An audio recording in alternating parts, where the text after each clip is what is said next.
അവളെ ഇവിടുന്ന് മാറ്റി പാർപ്പിച്ചതുകൊണ്ട് കാര്യമായിട്ട് എന്തെങ്കിലും പ്രയോജനം ഉണ്ടാവുമെന്ന് ശ്രീകലാമ്മയ്ക്ക് തോന്നുന്നുണ്ടോ? 41 ദിവസം ദാന്നും പറഞ്ഞങ്ങ് പോവും. അത് കഴിഞ്ഞാലേ അവളെ പിന്നെ എന്ത് പറഞ്ഞ് ഇവിടുന്ന് അകറ്റി നിർത്തും? അത്രയൊന്നും അവൾ ഈ വീട്ടിൽ കഴിയില്ല വർഷേ. നീ കണ്ടോ, ഈ 41 ദിവസത്തിനകത്ത് വെച്ച് ഞാൻ അവളെ ഇവിടുന്ന് പുകച്ച് പുറത്ത് ചാടിച്ചിരിക്കും. അതിന് ശ്രീകലയുടെ കയ്യിൽ എന്തെങ്കിലും പ്ലാനുണ്ടോ? ആ പണിക്കർ സാറിനെ കൊണ്ട് ചിലതൊക്കെ ഞാൻ മനസ്സിൽ കാണുന്നുണ്ട്. അല്ല, എന്റെ മനസ്സിലും ചില പദ്ധതികളൊക്കെ ഉണ്ട്. പക്ഷേ അതൊക്കെ വളരെ രഹസ്യമായിട്ട് വേണം മൂവ് ചെയ്യാൻ. ഒരു കാരണവശാലും തന്റെ അമ്മ ഇതറിയാൻ പാടില്ല. അത് ശരിയാ ശ്രീകലാമ്മേ. മുത്തശ്ശി ഇപ്പോഴും സന്ദീപിന്റെ കൂടെ. അവളെ എങ്ങനെയെങ്കിലും ഇവിടെ മരുമോളായി വാഴിക്കണമെന്ന മുത്തശ്ശിയുടെ ആഗ്രഹം. അമ്മയുടെ ആ ആഗ്രഹം എന്തായാലും ഞാൻ സാധിച്ചു കൊടുക്കാൻ പോകുന്നില്ല. തൽക്കാലം ഉടനെ ഒന്നും താൻ ഇതിൽ നെഗറ്റീവായി റെസ്പോണ്ട് ചെയ്യാൻ പോകണ്ട. എന്തായാലും താൻ ഈ പറഞ്ഞതുപോലെ ഇനിയും സാവകാശം നമുക്കുണ്ടല്ലോ. ആദ്യത്തെ ഒരാഴ്ച ഇങ്ങനെ അങ്ങ് പോട്ടെ. അത് കഴിഞ്ഞു മതി അവളെ ഇവിടുന്ന് ഇറക്കാനുള്ള നീക്കങ്ങൾ. ഞാനും അതാ മനസ്സിൽ കണ്ടേക്കുന്നു. നിങ്ങൾ രണ്ടുപേരും എന്റെ ഒപ്പം ഉണ്ടെങ്കിൽ വിചാരിച്ച കാര്യം 1 മാസത്തിനുള്ളിൽ ഞാൻ സാധിച്ചെടുക്കും. എനിക്കെല്ലാത്തിലും വലുതാ എന്റെ മോൻ. അവന് വേണ്ടി ഞാൻ ഏതറ്റം വരെയും പോവും. അതെ അതെ, സന്ദീപിന്റെ രക്ഷയാ നമുക്ക് പ്രധാനം, അല്ലേ മോളെ? ആ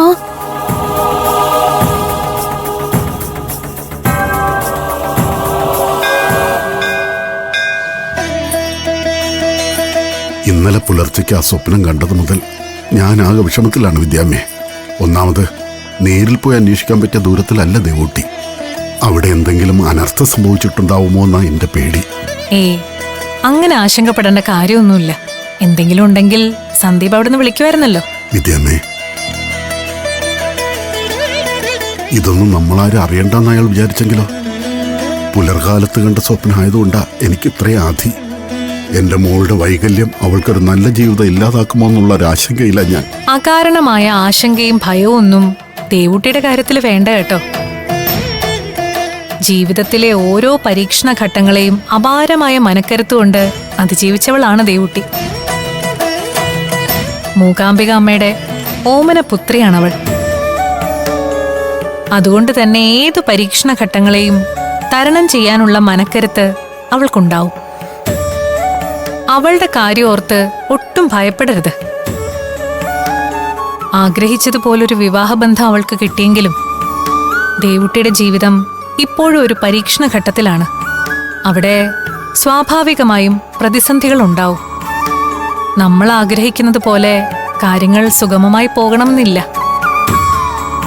വിശേഷിച്ചും സന്ദീപിന്റെ അമ്മ അവളെ ശത്രുപക്ഷത്താണ് കാണുന്നത്. അതുകൊണ്ട് തന്നെ അവരിൽ നിന്നാവും അവൾക്ക് എതിർപ്പുകൾ നേരിടേണ്ടി വരിക. അതെ, അങ്ങനെ ഒരു പേടി എനിക്കുണ്ട് വിദ്യാമ്മേ. പുലർച്ചയ്ക്ക് ഈ സ്വപ്നം കൂടി കണ്ടതോടെ അവൾക്ക് അവിടെ എന്തോ കുഴപ്പം സംഭവിച്ചിരിക്കുമോ എന്ന് ഞാൻ ഭയപ്പെടുന്നു. പറഞ്ഞല്ലോ, ദേവൂട്ടിയുടെ കാര്യത്തിൽ ഒന്നും ഓർത്ത് ഭയപ്പെടണ്ട.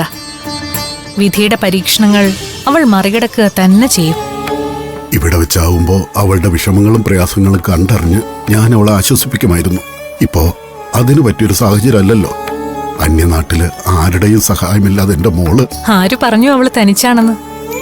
അവൾക്കൊപ്പം സാക്ഷാൽ മൂകാംബികാ ദേവി എപ്പോഴുമുണ്ട്. ഓരോ പ്രതിബന്ധങ്ങളെയും ഉൾക്കരുത്തോടെ അതിജീവിക്കാൻ അമ്മ മഹാമായ അവളെ സഹായിക്കും. പിന്നെ കണ്ണകന്നാലും മനസ്സകലില്ലല്ലോ. അതുകൊണ്ട് ദേവൂട്ടിയുടെ കാര്യത്തിൽ നിങ്ങൾക്കാർക്കും ഒരു വിഷമവും വേണ്ട. അവളുടെ ജീവിതം ഒരു നിയോഗമാണ്.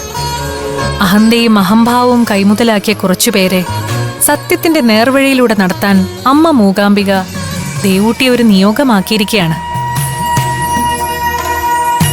അവളുടെ സാമീപ്യം അവരുടെ കണ്ണ് തെളിയിക്കുക തന്നെ ചെയ്യും. എല്ലാം നല്ലതിനാണെന്ന് കരുതി സമാധാനത്തോടെ ഇരിക്കൂ. ദേവൂട്ടിക്ക് ഒരു കുഴപ്പവും സംഭവിക്കില്ല. വിദ്യാമ്മേ, സത്യം പറഞ്ഞാൽ വിദ്യാമ്മയെ കണ്ട് സംസാരിച്ചപ്പോഴേ എന്റെ മനസ്സിനൊരു സമാധാനമായത്. വിദ്യാമ്മ പറഞ്ഞതുപോലെ എന്റെ മോളെ മൂകാംബിക ദേവി കാത്തോളും.